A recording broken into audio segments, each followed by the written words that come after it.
Assalamu alaikum wa rahmatullahi wa barakatuh. Welcome back to episode number 5 as we continue to roadmap your Ramadan. Alhamdulillah. We've been going through some amazing topics and we've had some amazing special guests which have been joining us and been going through different subjects. I think we've had fitness, we've had journey of self-discovery. We've looked at shaitan and where shaitan is locked away, which is really interesting. And now today, which I'm super excited about because my buddy's here with me, my cooking buddy. We're looking at you are what you eat, changes that you embark on whilst you're fasting. So again, it's about change and it's about investment in yourself. And we're looking at nutrition, we're looking at sustenance. There's some amazing changes that you can make during Ramadan. Obviously, we're not eating and drinking, but we need to think about what we're putting into our body that's nutritious and sustainable and hydrates us. And we couldn't think of anyone better to come and join us than my dear sister Sukaina. Assalamu alaikum, sister. How are you? Alaikum salam. I'm well, thank you. Thank you for having me on here. Brilliant, brilliant. Thanks for having us and joining us. It's a bit of a dreary day here in London. Sister Doureine is in Madagascar with us currently. We'll give her salam. She's having a few internet issues, but maybe she could give us a wave or a alaikum salam if she can hear us. Yeah, just carry on and I'll jump in as and when. Sorry about mine. No problem at all. No problem at all. It's always an honor to have both of you sisters on, to be honest with you. So, Sister Sukaina, we have been doing a little bit of work together quite recently, haven't we? Yeah. So I feel like you're gonna know everything. You don't even need me here. You can just talk about it. No, I'm not an expert at all. I don't profess to be an expert. We have an episode that's on Ahlul Bayt TV currently, and we're making these smoothies. And I must confess, I've tried to make them. They didn't taste as great as yours. And I'm being 100% honest with you. They weren't as great as yours. So let's dive in if we're ready to sort of talk about this topic in a bit more depth. So nutrition. Yeah. Ramadan comes and we don't really make it a month of ibadah. We don't really make it a month of focus on Allah subhanahu wa ta'ala, our connection towards him, the creator, thinking about the holy imams. We tend to think a lot about what we're going to have for iftar.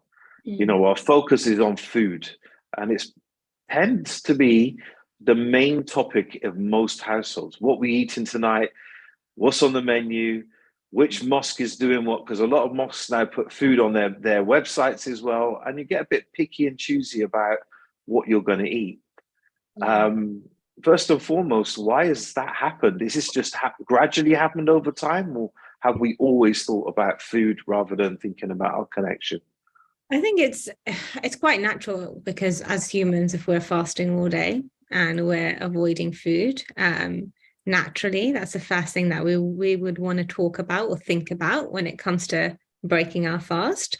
And I think it's okay to think about food, but I think we just need to be mindful of the bigger picture as well. And I guess bring gratefulness into it and really remember, you know, the sole purpose of fasting and the foundations of it. But absolutely, it's okay to enjoy food during Ramadan, but it's really important to make sure that you're finding the balance and you're being able to nourish yourself with nourishing foods to then fuel your fast. Mm-hmm. Yeah, I agree. I think that's the key for me. I think it's, if we're constantly thinking about what we're going to eat, maybe we're feeling that hunger, maybe we're not eating enough nutritious food or hydrated foods. So we can focus on our ibadah, we can focus on the things that we should be focusing on, reciting the Quran or looking at ways to connect or having those meaningful conversations with Allah Azza wa Jal. When we look at our nutrition and when we look at what we should be eating and how we should approach our food, what's the first steps that we should take when we're looking at what's going into our bodies?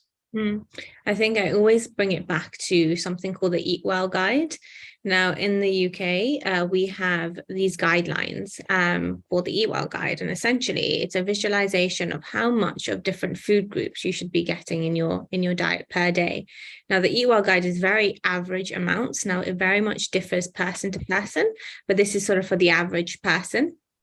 And it talks about you needing, fruits and vegetables in your diet. A third of your plate should be carbohydrates, but we need to think about the different types of carbohydrates, right? You have like refined carbohydrates, like that's your cakes and biscuits and pastries. And that sort of carbohydrate, what it'll do in terms of blood sugar levels, it'll rise your blood sugar levels, but then drop it very quickly. And then that drop is where you feel cravings, low energy, fatigued, maybe low mood even. So we need to be opting for more complex carbohydrates, things like whole grains, oats, cereals, things like that, because what that will do, it will increase your blood sugar level, but it won't drastically drop it very quickly as well. So you get sustained energy for longer. So that's really important. So those are your two food groups. Then you have protein, really, really important to make sure that we're getting protein in, things like chicken, meat, lentils, chickpeas, eggs. There's so many different protein sources. Then we need a little bit of dairy in our diet as well. So milk, yogurt, for example. And then what's the last one? Oh, fat. So we need a little bit of fat in our diet. Often fat is looked at as the enemy, but really we need a bit of fat in our diet to keep us going. Because it's quite high in calories, we need to be mindful of how much we're consuming of fats, and we need to be going for the unsaturated fats. The unsaturated fat is what's going to be good for your body because it will keep you fuller for longer during your fast, for example. And it's great for heart health. It's great for brain health. So things like olive oil, nuts, seeds, things like that, oily fish. And then you have the saturated fats, which we need a little bit again in our diet, but we're having it in such large amounts. And that's the fat that could clog up your arteries if we're not careful, which could lead to heart disease, etc. So basically, I've gone through all the different food groups, and I wish I can make it bespoke for every individual person here, but we need to make sure we're getting enough of these different food groups in our diet per day during Ramadan to make sure that we're feeling nourished. So during iftar and suhoor, going back to the Eat Well Guide and be like, okay, am I getting enough fruits and vegetables in? Am I getting enough carbohydrates in? And then taking it according to that. If you just type into Google the Eat Well Guide, the NHS will have a whole section on it. Incredible. Yeah. Sorry, can you hear me now? Sorry, I can hear you now. You can see me, hear me?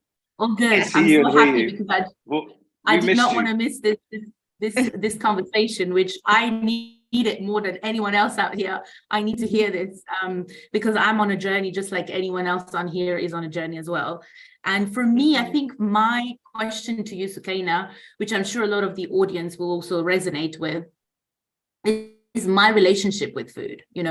I mean, we come from look, Ramadan at the end of the day, it's all about abstaining from food. And funnily enough, we are talking about food.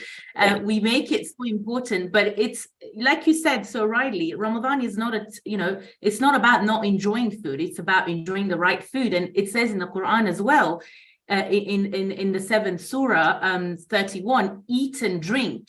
Eat and drink. Allah is actually telling us to eat and drink because we are humans. We live in a physical world that, we do need to eat, but it's eating well. But why is it that, how do we bring that relationship with food, which in my case has been a really bad one? It could be from childhood. It could be from many other, reasons, but I've actually got a really bad relationship with food, which I'm trying to restore. Because it's important, because now I understand that not only it's important for my health, for my future, for my energy, for my character, for my emotional being, but simply because Allah has commanded me to eat well, So what can you say about this food relationship we have as humans? Yeah, I think it's such an important topic. And honestly, if you just give me a platform, I can talk about it for hours on end. I think when we talk about your relationship with food, people are coming at it at two different angles. The first angle is I eat badly and therefore I don't have a good relationship with food, or I can't find the balance between the two. The angle I tend to talk about a lot, especially with my clients, is that every single food has a place in the diet. There is no such thing as good food and bad food, right? We have your nourishing food, so your fruits and vegetables, your complex carbohydrates, your dairy, all of that I just spoke about, that is going to nourish you. That's on the left-hand side. On the right-hand side, we have biscuits, cakes, donuts, things that we like to eat, but doesn't really nourish us in that sense, but it makes us feel good, right? And that's really important to understand, that regardless of what your goal is, whatever health goal you have in mind, it's important to have those feel good foods in your diet if you like them.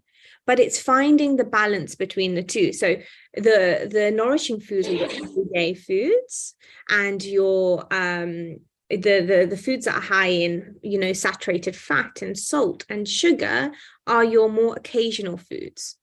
And it's understanding what works for you as an individual, and understanding that nothing is off limits to build a better relationship with food. Often when clients first come to me, we talk about their relationship with food, and they struggle to really find the balance with those occasional foods. And that's because they have restricted themselves of those occasional foods. So for example, I love chocolate. Like I honestly, give me chocolate every day. I would absolutely eat it every single day. And it's okay to have a little bit every single day. It just depends on portions as well, right? And if I was to say to myself, I'm going to completely remove chocolates from my diet completely, what's going to happen is I'm going to feel really restricted. At that point, life might get in the way. I don't know, something might have happened at work. I might have had a stressful day or whatever. That chocolate in the corner is going to be shouting out at me. As soon as I see that chocolate, I'm going to be like, right, I want to grab it. I'm going to eat a little bit because it makes me feel good. But because I've restricted myself for so long, what will happen is I'm not just going to stop at one chocolate. I'm going to have 2, 3, 4 because I've restricted myself. Right. And then what I'll feel is like, oh gosh, I've had so much chocolate, like I now need to go back on this chocolate diet. And then that cycle just continues. So instead of saying to yourself, I need to stay away from X, Y, and Z, incorporate it into your diet, but understand the portion sizes, understand why you're eating that food, why are you reaching out for that food, understanding it from a very internal point of view, right? Why are you getting that craving for chocolate? Am I really feeling that chocolate, or is it just because it's a habit, or it's because it's there, right? And understanding that will really change the game for you. And that's when you're looking at it from a whole perspective of your relationship with food. And it's so important to make sure that we're able to have food freedom, and we're able to eat what we want, but understanding where it fits into our diet. I love what you said about you're able to eat what you want. And it's about understanding what we want and what we need as well. Yes. And you talked about habit. I think that Neil will agree. He talks about habitual change, and it's something that that I know in my life, for example, it's been a pattern. It's just been a recurring pattern of bad food, which I am now noticing in my sort of, this side of my life. I'm now noticing the patterns that have been in my past, which has led me to where I am today, basically. And I love that you're encouraging that love for food. It's okay to love food. It's okay to to eat what we like, but also understanding what we need, right? And it's a very sort of subtle mindset change, isn't it, at the end of the day? Yeah, absolutely. And I think we eat to fuel ourselves, but we eat because we enjoy it as well. So there's two types of hunger. You get the physical hunger, and then you have something called hedonic hunger. And that's the hunger that that's not really hunger. You're eating for pleasure, essentially. So if you go to a wedding, let's say, right, and you're at a reception and you've just had a full-on meal, when it comes to cake, you're not hungry for cake, right? You're not hungry for cake, but you want it. You want to eat for pleasure. At that point, you need to realize that, okay, I'm not hungry, but I'm going to eat it because I want to eat it because it tastes nice. But how much of it am I going to eat? Am I going to eat this really large portion, or am I going to cut it in half and eat what I feel is going to satisfy me? And believe me, when I've worked with so many different types of clients as well, and all of them now, like, they've gone on a journey, but all of them now understand that they need very little amounts of the food, the indulgent foods, to feel satisfied. So you don't need the whole chocolate bar sometimes. Sometimes you just need to break some off and eat it and, satisfy that sweet tooth. But at the same time, it's hard to do that. It's hard to have that willpower, right? But you need to train yourself and understand what your body is telling you. Yeah, that training process, as we go back to the habits, it's about your environment sometimes, what you're seeing around you. So if you tend to have the naughty snacks, the biscuits and the crisps and, the chocolates, as we're talking about chocolate, in easy reach, they're in your view, they're in your peripheral. And if I walk past the dining table, I see that snack box that's there all the time. You can move that into a place that's harder to reach, make it less accessible for yourself, and replace it with something that's easier to get to. And I know, I think it's in the book, the Atomic Habits book, which we often talk about in these episodes, where he noticed that he really enjoyed apples and he would put them in the cooler in the fridge. And by the time he went to go and eat those apples, they had perished because he'd forgotten about them. They weren't on view. So he made a small change. He put them in front of him, put them on the dining room table. Every time that he would see them, because he walked past the dining room table several times throughout the day, times when he felt hungry, he would resonate towards the apple rather than going towards the biscuit jar and going to get that cookie or that chocolate, because he'd think about what's in front of him. So when we look at our mindset, when we look at our habitual behaviors, yes, it's okay to have a piece of chocolate. It's okay to have a biscuit. That's not what we're saying here. What we're saying is you want to put the good foods, the things that are nutritious and better for you, at your easy reach, literally in front of you. And that can help to some degree. Yeah, absolutely. Like I do make sure that for myself, I have snacks that I can reach out for at home if I am, I'm feeling peckish. But at the same time, I also have chocolate in the house.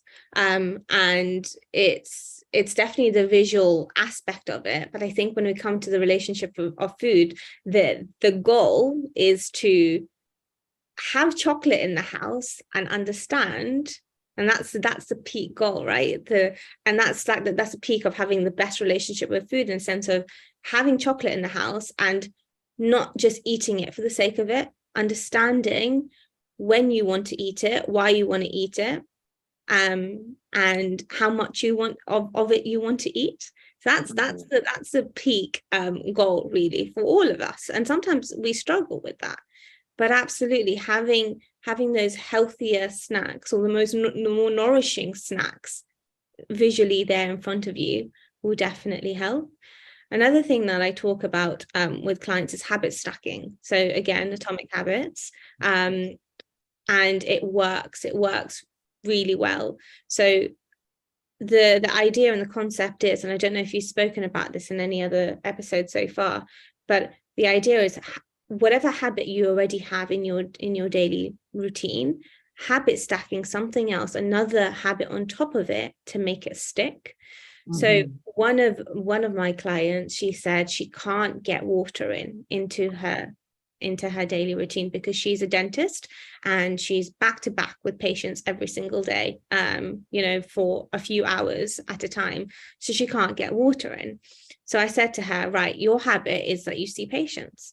right? That happens, right? So after every time you see a patient, once they leave the room, habit stack it. So just drink a sip of water.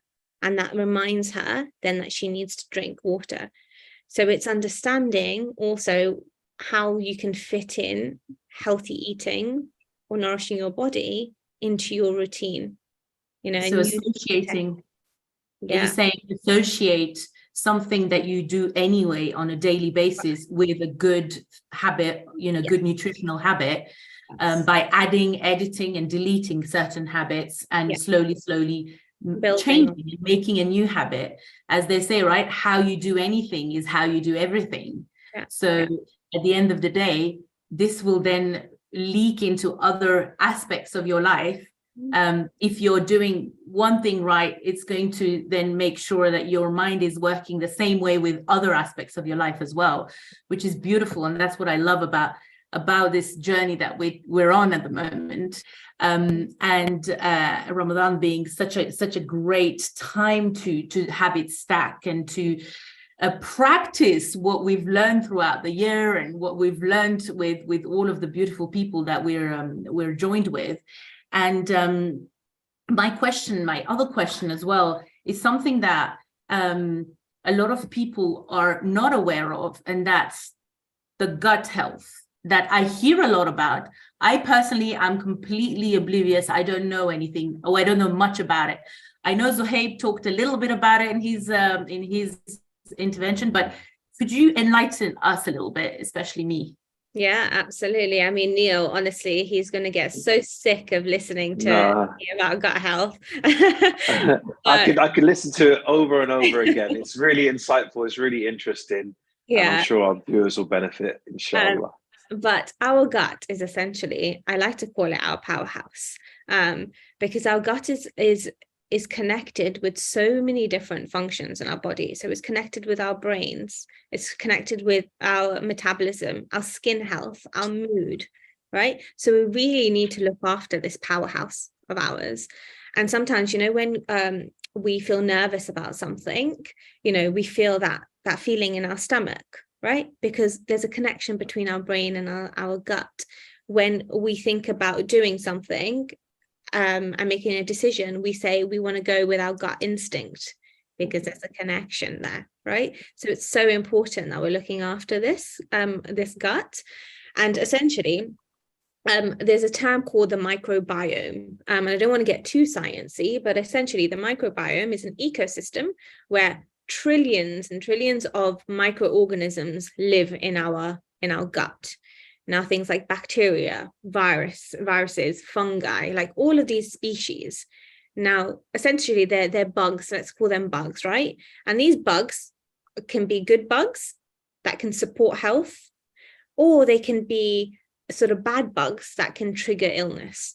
Okay, and we want to make sure that we're getting enough of the good bugs in our ecosystem, in our microbiome, and supporting those good bugs that are already there as well.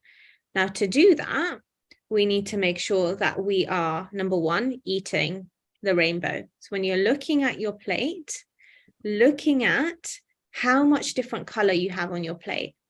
So the more color that you have on your plate, the more polyphenols that we have. And polyphenols essentially is what helps support those good bugs in our gut to thrive, right? To then support our health, and to support our energy levels and our mood, for example, and our metabolism and our skin health and our brain health, right?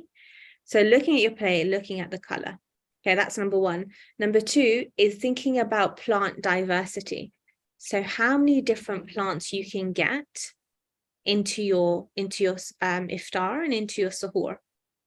So when I talk about plant diversity, there's something that I refer to, or, you know, this has already been referred to by somebody called the gut doctor, and she's really, really good. And she talks about the Super Six. Now, the Super Six is essentially fruits and vegetables, herbs and spices, whole grains, and legumes.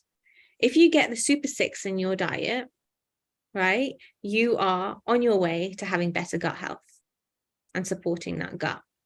So when you're looking at your suhoor and iftar, how can I incorporate whole grains? Okay, fine. I'm going to have toast on scrambled eggs. Let me go for whole grain bread. Or if you don't like whole grain, for like full on whole grain, 50-50, for example. When you're making the scrambled eggs, okay, can I put in some vegetables in it, peppers, onions, right? Thinking about ways of whatever you're already going to eat and ways of incorporating these super six into your diet. And this goes outside Ramadan as well, right? You can implement this outside Ramadan. And it's said that we need to have at least 30 different plants in our diet per week. Okay. And one plant food essentially equals one plant point, and one herbal spice equals a quarter of a plant point, right? So if you were to have a portion of whole grain rice for iftar, a banana, some lentils, and I don't know if you were to have, give me another plant on top of my head, can't think, maybe an apple, right? That's 4 plant points in the bag already. Mm-hmm. So you just need to think about the super six, how you can implement it into your iftar and sahur, and that in turn will allow you to get more fiber, more polyphenols, more antioxidants to really support that gut health. And thinking about striving for 30 plant points each week. So if you were to get 4 plant points across 5 days, and on 2 of the days you were to have 5, that's 30 in the bag. I'm going to give you an example of this because, you know, I've had the pleasure of working alongside Sukaina for a few times now. And I've been making my porridge, my oats in the morning, sometimes overnight oats, and sometimes I'd make them on the stove, right? A bit warm. But I think about what I'm putting into that porridge. So I now put things in like berries. I'll put in some cherries, maybe a banana as well. I'll put some flaxseed in there. I'll put some chia seeds in there because now I'm switched on to chia seeds. Thank you so much, my dear sister. And I'll put a little bit of peanut butter in there as well. And I'll use coconut milk as well, and some yogurt. And so I'm getting my fats. And, you know, this is just like somebody would just have a normal porridge, just a milk and oats. Yeah. But now I'm thinking about what I'm putting in to my sahur. My sahur now is like packed full of good, healthy gut plant points and things that are really nutritious. And I swear, wallahi, I'm feeling like I can last a whole day and still got good energy.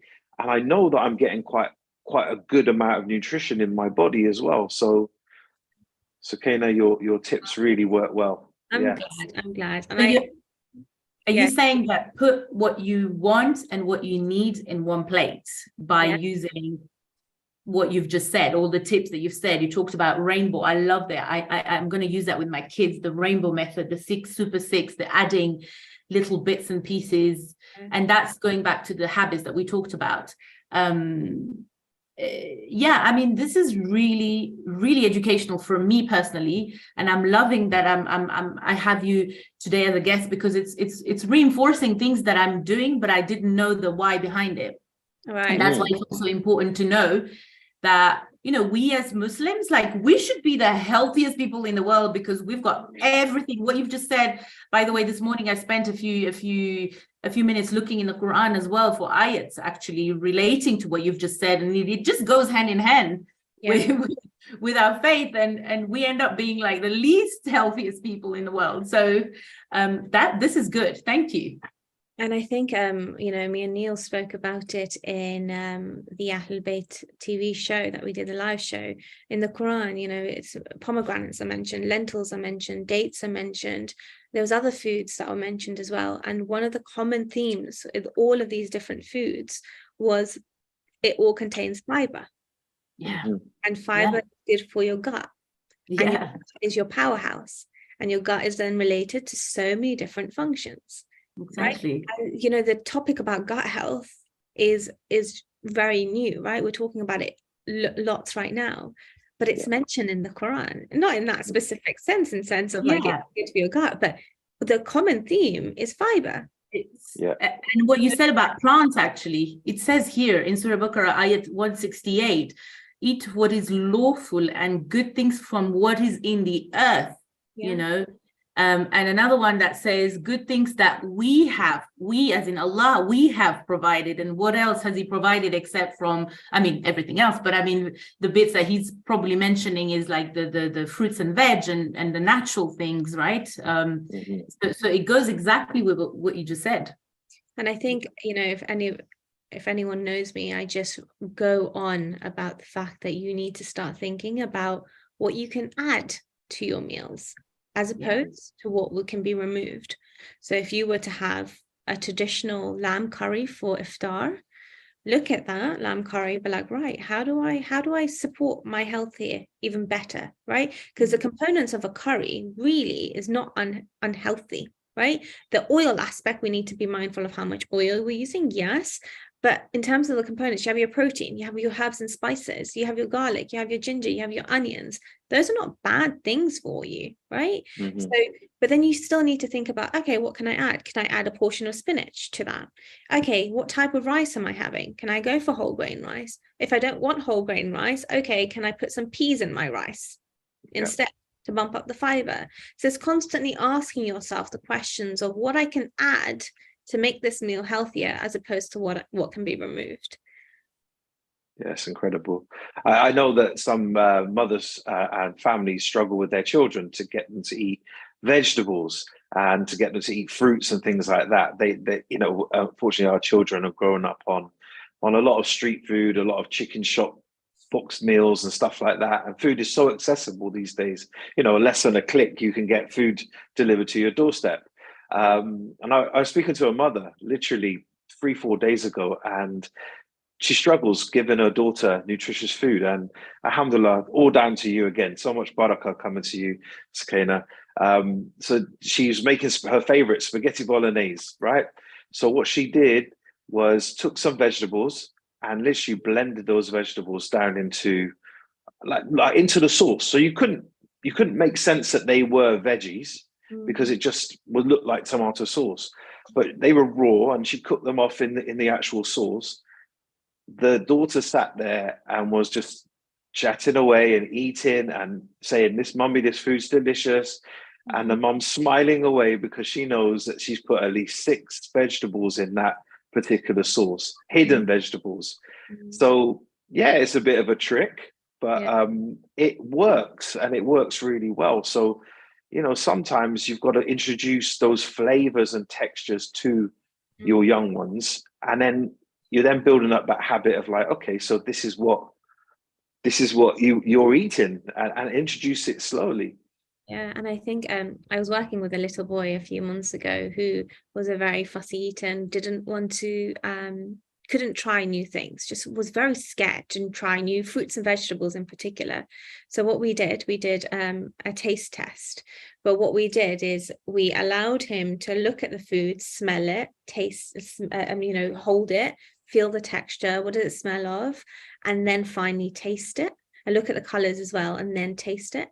And if he didn't like it, he didn't like it, but he tried it, right? So it's exposure to foods as well, which is really, really important. And another hack as well, whilst we're just on this topic of, I think you said spaghetti bolognese, didn't you? Did you say bolognese? Yes, I did, yeah. Yeah, so grating in courgettes, right? So just take a courgette and just grate it in, because the tiny pieces, like they're not going to be really, you know, you're not going to feel it in your mouth as much. And it's just, again, you're getting in the extra of fiber, you're getting in one of the portions of your fiber a day as well. So it's just thinking about, I think people, when we think of nutrition, we think about sitting there with a carrot and eating a raw carrot, right? Or just but it's not. I love carrots. Yeah, I love carrots. as well. I actually love carrots. Yeah, me too. I love carrots. But like, for example, I don't know, I'm not the biggest fan of broccoli. Like, I'll be honest with you. So I can't sit there eating, you know, broccoli on its own. I just couldn't do it. But it's thinking about the foods that you enjoy and what you can add to it, as opposed to just stripping it back and eating bland foods that you're not going to enjoy, and that diet is not going to be sustainable for you. Yeah, it's long-term goals, isn't it? It's about long-term change. That's what we're trying to get through on these episodes, about putting certain things in your life that can enhance your life, just a pathway towards fulfillment, really. And Ramadan is the time to kind of do that. So specifically looking at Ramadan now, you know, a lot of people complain, and a lot of people say that they feel dehydrated throughout the day. But yet, you know, we're approaching our food sometimes and it's not the greatest. So we're not having, you know, there's salty foods that we're eating, there's things that we shouldn't be eating. Can we look at our food in a certain way also about hydration? Because it's not just about getting your water in or drinking enough coconut water or things like that. What can we eat which will hydrate us? Yeah, so absolutely. So hydration is absolutely key, right? We need to make sure that we are reducing the likelihood of headaches, for example, during the fast, right? If you feel dehydrated, you're going to get low energy. Okay, so that's really important. Now, majority of our fluid intake should come from water. So we need to be having at least six to 8 glasses of water per day. So that's around 1.5 liters to 2 liters per day. But again, during Ramadan, it can be very difficult to get that in just through water intake. So again, thinking about habit stacking, number one, how you can habit stack it into between iftar and suhoor to make sure you're getting your water intake in. But the other element of it is getting it through, getting the fluids through food. So for example, hydrating fruits and vegetables, right? You have cucumbers, spinach, blueberries, white melon, you know, all of which, strawberries, they're all of which are very sort of fluid rich, making sure that we're getting those fluid rich fruits and veggies in, and thinking about how you can add them again to your meals that you're already having. And then thinking about soups, stews, right? Getting your fluid intake in through that as well. So before having a main meal, have a little portion of soup, right? To bump up that fluid intake. So I think sometimes we often just drill it down to just water, and majority of our fluids should be coming from water, but there's other ways during Ramadan to bump that up and support your fluid levels. I actually, when you say melon, you said melon, right? Is that one of the fruits you mentioned? Yeah. So apparently, melon and cucumbers are one of the fruits and veg that the Prophet was eating, apart from as well pumpkin and grapes and milk as well. Milk and obviously we've mentioned dates and the other fruits, olives and things, but could you enlighten us a little bit about milk? Is that a good thing or a bad thing? We hear so many things about milk. You know, I'm now on almond milk or oat milk or this milk or that milk. And we know the Prophet used to drink camel, goat, and sheep milk. But tell us this myth about milk. If you are intolerant to cow's milk or have an allergy to cow's milk, then obviously you should avoid that, and you should go for another alternative like oat milk, or give me another soya milk, or whatever other milk there is out there, and almond milk. But having cow's milk isn't bad for you. For the general person, it's a great source of calcium, which we need for our bones and our teeth. Some people do feel bloated by it or have the intolerance, and that's okay. And some people just don't like the taste of it. But from a nutrition perspective, it's not as bad as people are making it seem in the media. A few years ago, avocado was deemed as bad in the media, right? Yeah, that's right. Now we're sitting there eating avocados and we're like, right, this is healthy. Okay, so we need to look at the evidence, the scientific evidence, and go by that. And it's not as bad as people are making it seem. If you do opt for a plant-based alternative, we need to make sure that it is fortified with B12 and calcium, because I know that soya milk would contain would contain sufficient amounts, but I know other types of milk wouldn't. So making sure that we're getting that fortification in, and it should say on the packaging. Yeah, definitely. I know I opted for coconut milk, so I look for that fortification B12 on there. I don't really go for the cow milk option. Has anyone tried camel milk? Have you, No. you ever drunk camel milk? I have tried camel milk actually. I had it. I did have it once, but it gave me the hump. There we go. No There pun we intended. But yeah, I always go on about nutrition being very bespoke to the individual. And I don't want to sit here and say what's right for you as an individual, because you know you know that's down to you. But what I will say from a science evidence point of view, the bad claims about milk, there's a lack of evidence for that, and it's okay to have as part of a balanced diet. Definitely, 100%. That would also help with hydration. Yeah, exactly. Yeah. Okay. So we're kind of mentioning the Prophet, peace and blessings be upon him and his family, and some of the great foods that he would eat. Also, as well, you know, when we come to read narrations, hadith, about the way the Prophet would eat his meals, very mindful of what he's eating. And there's narrations, and several narrations from him and from the Ahlul Bayt alayhim salam, about eating to 1/3 of your stomach's capacity. It is said when the Prophet, peace and blessings be upon him, would eat, it was like he was praying, like he was in sujood. He would be in a position where his leg would be tucked up on one side. He would be on the floor, leaning forward, and the leg would then be pushing 1/3 of that stomach in. The food would always go, he would always go to the food, and the food would never come to him. So in other words, he would be going down towards the food as if he was going into sujood or ruku. So he would always push the stomach, and then he would eat very mindfully and chew very slowly. So obviously we know we should chew our food 40 times if we want. As my dear mother would always say, there's no teeth in your stomach, so chew your food properly. And he would always eat very modestly. So we're talking about the greatest role model ever walked this planet, the Prophet Muhammad, peace and blessings be upon him. When we should look at our lifestyle, we look at what foods he ate and how modestly he ate. Maybe we should adapt some of these practices as well. Maybe we should sit on the sofa or on the floor. Maybe we should try to eat less on our plate. Sukaina, we talked before about your portion size, looking at your plate size as well. How do we ensure that we are maybe just eating to 1/3 of our stomach?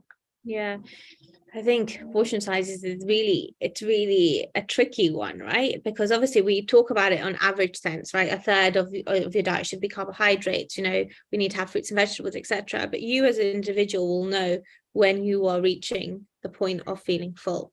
So again, when I talk to my clients, I give them average amounts of portion sizes of average things, but I always say to them, you know, you need to understand when are you getting full?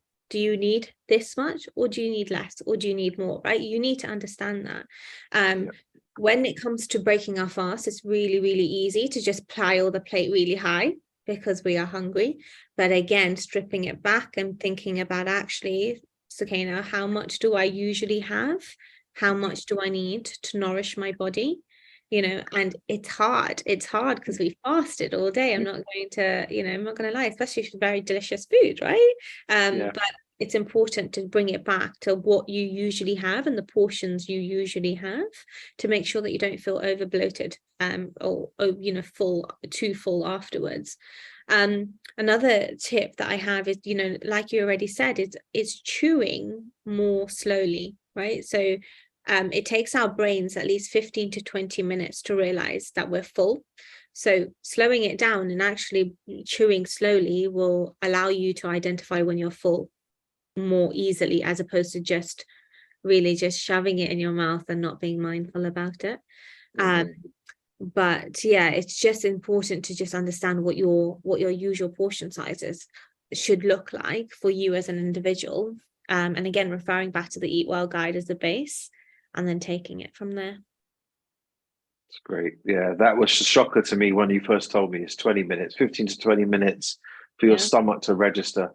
You know, sometimes we go for that second portion and then we feel bloated. How many of us in Shah Ramadan we go into that food coma? Especially, these big nights coming up, the 19th, 21st, 23rd.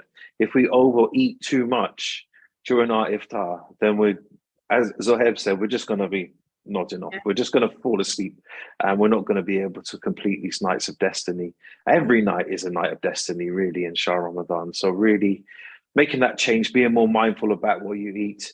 Remember that you eat with your eyes as well. So I think, that rainbow salad that you put on your Instagram a few days ago, I was like, wow, that's speaking to me right now. It's a trick that a friend of mine does as well. So he likes biscuits, cookies, to wherever in the world you're watching this. So what he does, he hides the biscuits, puts them away in the top shelf, and the biscuit tin, because they're put in like this tin, he puts nuts, seeds, dates, currants, raisins, that kind of thing, into that thing. So his mind is now telling him, this is my go-to place when I want that naughty treat, that snack. And he opens it up and boom, what's in there? It's nuts, healthy snacks. So he's not going to bother to go to the top cupboard and get the steps to get to there. So he just takes that. So it's, again, small habitual change. Marketing is amazing. So as you know, that chocolate packet is coated in that color, which is very attractive to the eye, and you'll resonate towards that. Is there any way we can do things like that within our diets to help us to go towards healthier snacks? Yeah, so one thing that it goes back to the concept of adding as opposed to removing. So let's say, Laylatul Qadr nights are coming, right? Afterwards, after iftar, we tend to feel like we want to have a sugary treat, but like, oh, I need to reach out for something sugary to keep me going for the night, right? Now that sugar is going to give you a blood sugar spike and then drop very quickly. So it's not going to give you a sustained amount of energy. So instead of doing that, so let's say you are craving that chocolate bar, let's say, instead of having a chocolate bar on its own, have it with a portion of fruit. To have it with a portion of raspberries or strawberries. What that will do is, because of the fiber in the fruit, it will sustain your blood sugar levels for longer, giving you energy for longer, right? Nice. And again, that goes it's very relevant outside Ramadan as well. When you are sometimes you can eat that chocolate bar on its own, but majority of times, try to add something nourishing to that indulgent treat to make you feel fuller for longer. Because chances are, if you are to have a chocolate bar every day, you are going to go on this blood sugar roller coaster, right? So it's important to add something else in.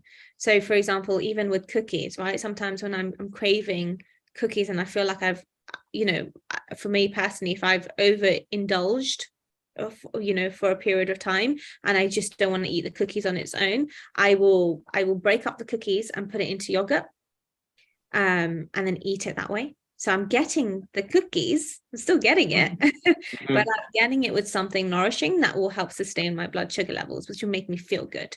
So that's honestly, it works like a charm. That's one tip. If there's any golden nugget that you take away from this hour, it's that. Think about what you can add to those indulgent foods to make it more nourishing. More nourishing. Beautiful. We talked a lot about energy, the preserving of energy during Ramadan. I think it's pivotal, because without energy, we won't be able to fulfill everything that we're supposed to be doing this month, like the amals and the other requirements, the prayers, and what's the point going through Ramadan with low energy when we're supposed to be, actually it's supposed to be for high energy. So it's really important from a perspective of nutrition to understand what is the right food to eat, especially during Ramadan, let alone the rest of the year, but especially during Ramadan, so that we can be at our most efficient state when it comes to spiritual, our spiritual performance, because there is a huge direct relationship between the physical and the spiritual. So from a nutrition point of view, you are what you eat, as the title says, right? So yeah, this is super relevant. Amazing. Sukaina, we had a message just come through on my WhatsApp from one of our viewers. They've asked, would you recommend us using supplements during Ramadan? Like things like multivitamins, vitamin C, and I think it said zinc as well, but I can't remember. But would you recommend that? It's very much dependent on the individual. So I don't, because without any background knowledge, I wouldn't be able to just blanket approach, say yes or no. Some people do take multivitamins, but it's not a blanket approach for everyone. One thing that I do recommend that we all take is vitamin D as a supplement, especially in times like this where we're getting no sun. Vitamin D is really required for our energy levels as well.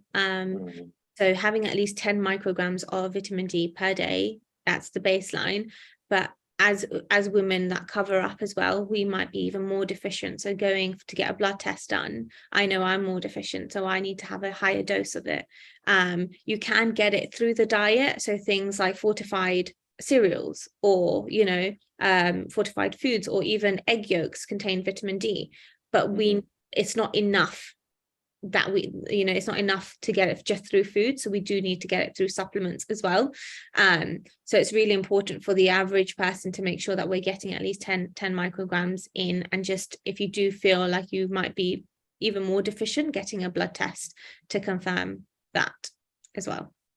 Okay, that's great. Thank you so much for answering that. Just one question that came in there. Well, the other alternative, we can just go to Madagascar and just go and chill with you, sister. What do you reckon? Yes, I mean, the food here, I mean, it probably doesn't look as good as the fruits in Europe, but it's definitely healthier and more organic, I feel, right? So, and I just love that we're talking so much about loving food, because I love my food, and and don't we all I love my food. I'm not gonna and I love that, and I just bring it back to the Quran, because this is the month of the Quran, and I love to connect everything back to the Quran. Even when Allah describes to us paradise, he describes to us with food, so he knows we love food, right? He talks about rivers of waters and milk and honey, and he makes it very sort of he makes us visualize through food, because he knows we're all having a human experience, and that is important. So I the thing that I'm taking away from this, apart from the many nuggets that you've shared with us, Sukaina, is that don't feel guilty about loving food. Don't feel bad about loving food. It's okay. We're humans. We're supposed to love food. We're supposed to eat food. We're supposed to survive, right?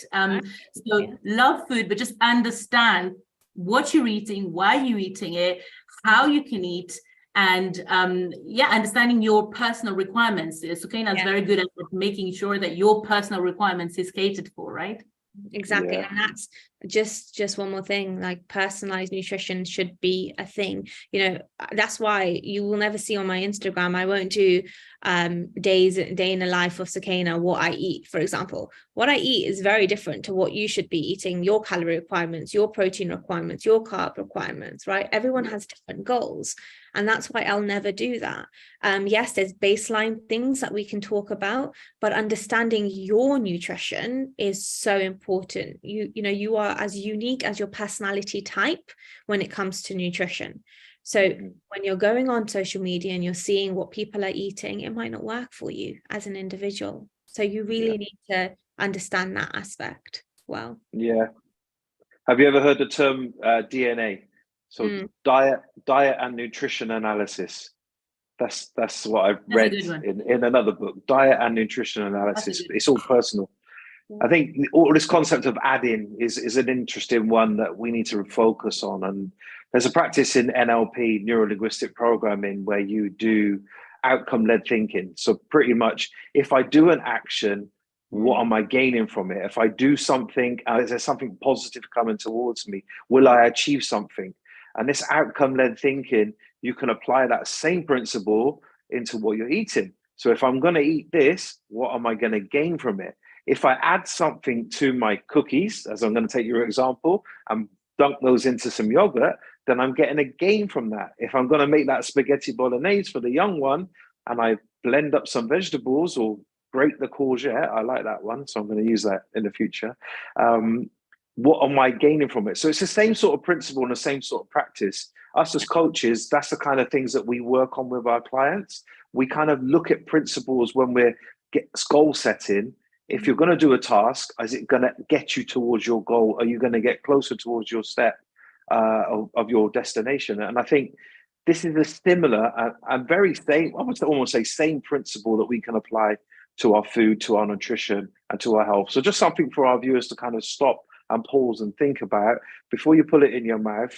Think twice and act once. Think about what you're gaining from that, inshallah. Absolutely.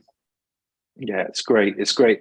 So we're coming into the last sort of 5 minutes of our hour. It's gone so quickly, and I can't believe how time flies. But Sukaina, where can people find you? This is really important. And you've got this Ramadan food guide that is going around, and people are going, crazy about it. Can you tell our viewers where they can find you, how they can get in contact with you? How can they get that personalized nutritional guide?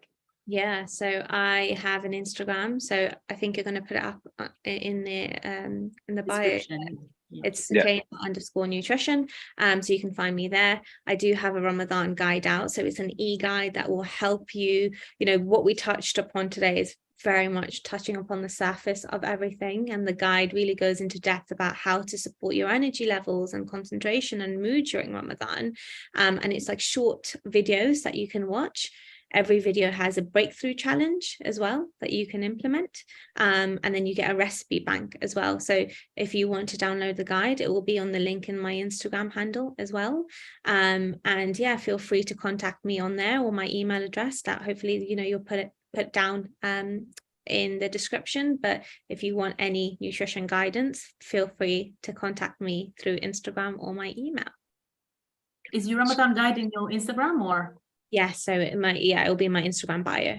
Okay, I'll go. That's the first thing I'm going to do after this. Download that. It's incredible. It's incredible. It's full of.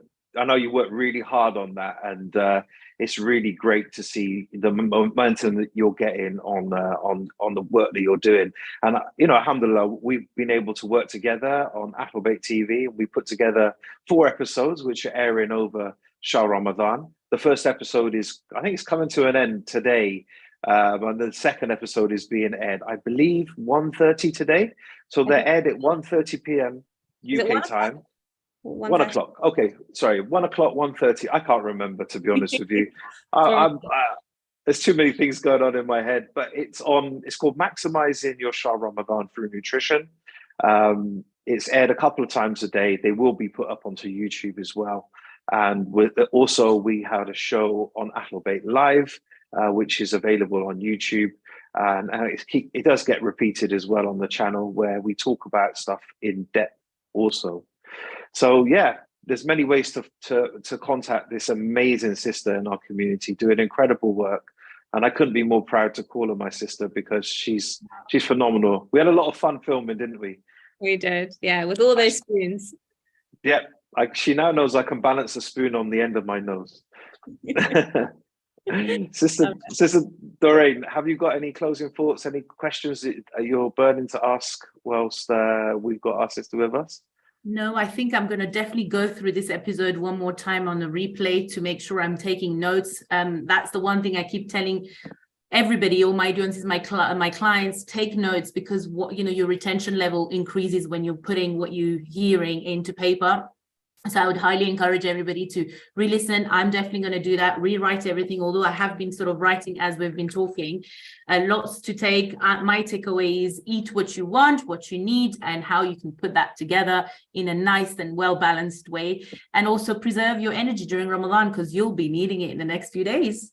Yeah, definitely. My takeaway really is about, I'm going to take away about hydration. For me, I think that's a struggle for myself, being, every night virtually I'm in front of camera, and it's really difficult to keep on drinking. But if I think about what I'm eating, maybe that melon or, some soups as well. I know the Middle Eastern culture is amazing that, they eat soup before they actually eat a main meal. So I'm going to try to eat a bit more soups. I think that's something that I'm going to be taking away. Sukaina, the floor is over to you. Any final points that you want to share with our viewers before we come off air? Yeah, I think love nutrition, love food, really truly understand what works for you as an individual. Do not follow the crowd. Like, it does not work. Don't feel guilty about looking through Instagram and seeing that this person's doing X, Y, and Z and you're not doing that. You've got to make it work for you as an individual. So remember that your nutrition is as bespoke as your personality type. Amazing. What a beautiful way to end. Thank you so much, my dear sisters, for joining us and enlightening everybody with your wisdom, your knowledge. And may Allah subhanahu wa ta'ala reward you, inshallah, in the dunya and in the akhirah. Sister Doureine, who do we have next? We have, I think we're doing seeking knowledge from cradle to the grave is our next topic. And I think it's Sister Wessam. Yeah, that's right. Wessam, yes. We have her coming on in a couple of days, not tomorrow, but the day after. Seeking knowledge is again part of knowing ourselves, part of the roadmap, Ramadan roadmap that Neil and myself have put together for your benefit. And that's going to be another bombastic event, guys. So I do recommend all of you to join in numbers and ask your questions in advance. If you have any questions, please do, send them through. And yeah, it's exciting. We have so many exciting topics coming forward together. Alhamdulillah. Don't forget to like and subscribe and press that notification button so you get alerted to all new content on our channel. And inshallah, we'll see you again in a couple of days. Be blessed and keep us in your du'as. Assalamu alaikum wa rahmatullahi wa barakatuh. Wa alaikum salam wa rahmatullahi wa barakatuh.